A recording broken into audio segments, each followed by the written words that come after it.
मांगोबामाळ विढणी या ठिकाणी पुराचे पाणी वाढल्याने फलटण आसूर रस्ता बंद।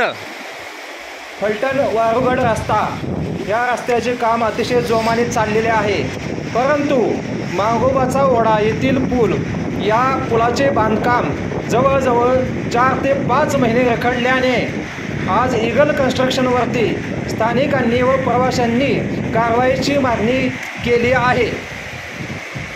संबंधित ठेकेदाराने वेळेमध्ये काम पूर्ण न केल्याने पहिल्याच पावसामध्ये हा पूल अपूर्ण अवस्थेत राहिलेला आहे व सर्व्हिस रोड हा पूर्णपणे उखडल्यामुळे प्रवाशांची खूप मोठ्या प्रमाणात गैरसोय झालेली आहे।